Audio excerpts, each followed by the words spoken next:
ഇന്ന് പ്രേക്ഷകരുടെ മുമ്പിലേക്ക് മാതൃഭൂമി രാവിലെ മുതൽ നൽകിയൊരു മനോഹരമായ കാഴ്ചയുണ്ട്. നമ്മൾ ഈ സംഘർഷങ്ങൾക്കിടയിലും പ്രേക്ഷകരും കൊള്ളാം എന്ന് പറഞ്ഞ കാഴ്ച അത് മനോഹരമായ ചായകളെക്കുറിച്ചാണ്. നല്ല വെറൈറ്റി ചായകൾ, ചായകളിലൂടെ ജീവിതം പുതിയ പുതിയ തലങ്ങളിലേക്ക് കെട്ടിപ്പടുത്തവരെയൊക്കെയാണ് നമ്മൾ കണ്ടത്. അപ്പോൾ ഒരുപാട് ചായക്കഥകൾ ഞങ്ങൾ കാണിച്ചു. അതിൽ എല്ലാത്തിൽ നിന്നും കുറച്ച് ഭാഗങ്ങൾ ചേർത്തെടുത്ത ഒരു ചെറിയ കഥയാണ്. ചേട്ടാ ഒരു ചായ. ഒരു ചായയിൽ എന്തിരിക്കുന്നു എന്നല്ലേ, ചായയിൽ വിപ്ലവമുണ്ട്, വലിയൊരു സാമ്പത്തിക വിപ്ലവം. കടുപ്പത്തിൽ ഒരു ജീവിത മാർഗമാണ് ഇന്ന് ചായ. ചന്ദ്രചേട്ടാ ഒരു സ്ട്രോങ് ചായ അടിച്ചു. ചന്ദ്രചേട്ടാ ഇപ്പോൾ എത്ര വർഷമായി ഈ ചായക്കട തുടങ്ങിയിട്ട്? 35-നും 40-നും ഇടയ്ക്ക്. അച്ഛനും ചായക്കടയൊക്കെ നടത്തിയിരുന്നു.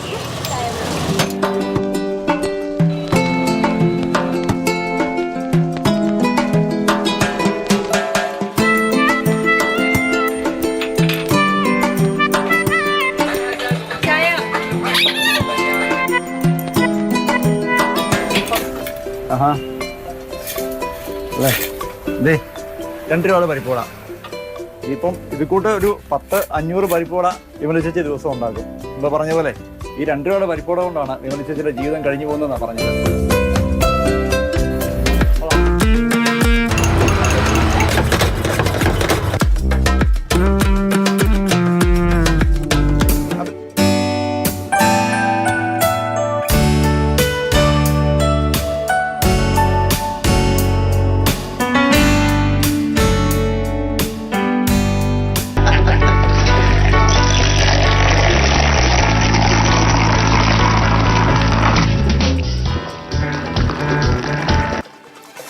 സ്റ്റെഫിൻ നോക്കുമ്പോൾ സ്റ്റെഫിൻ, ഈ ചായ എന്ന് പറയുമ്പോൾ പെട്ടെന്ന് ആളുകൾക്ക് പോയി ചായയെക്കുറിച്ച് ഇതിപ്പോൾ എന്തുമാത്രം പറയാനാണ്, നമ്മളിന്നും കുടിക്കുന്നതല്ലേ എന്ന് തോന്നും. പക്ഷേ ചായയെക്കുറിച്ച് നമ്മൾ പറയാൻ ഇറങ്ങുമ്പോഴാണ് ചായ ഇത്ര വലിയ കഥയുടെ ഒരു സാഗരമാണെന്നും അത് ഒരുപാട് പേർ ചായയിലൂടെ അതിൻ്റെ കടുപ്പത്തിലും രുചിയിലും ജീവിക്കുന്നുണ്ടെന്ന് മനസ്സിലാകുന്നത് അല്ലേ?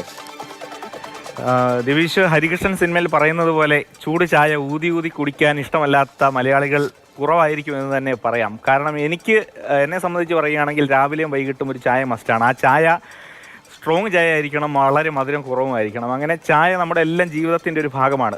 ഈ വാർത്തകൾ ഇന്ന് നമ്മൾ ഇത്രയും സ്റ്റോറികൾ കാണുമ്പോഴാണ് ഇത്തരത്തിൽ ചായ എങ്ങനെ ഓരോരുത്തരുടെയും ജീവിതത്തിൽ വലിയ പങ്ക് വഹിക്കുന്നു എന്ന് മനസ്സിലാവുന്നത്. കാരണം നമുക്ക് രുചിയുള്ള ചായ കുടിക്കുന്നതിനപ്പുറം ഒരുപാട് പേർക്ക് ജീവിതമാർഗമാണ്, അല്ലെങ്കിൽ ഒരു വലിയൊരു സാമ്പത്തിക വ്യവസ്ഥ തന്നെയാണ് യഥാർത്ഥത്തിൽ ഈ ചായയും അതിനെ തുടർന്നുള്ളൊരു കച്ചവടവും കാര്യങ്ങളും ഒക്കെ. പക്ഷേ കാണുന്നത്ര രുചിയുള്ളതോ അല്ലെങ്കിൽ അത്രയൊന്നും ആ രീതിയിലൊന്നും അല്ല. കാരണം വലിയൊരു അധ്വാനം ഇതുമായി ബന്ധപ്പെട്ട് ഉണ്ട്.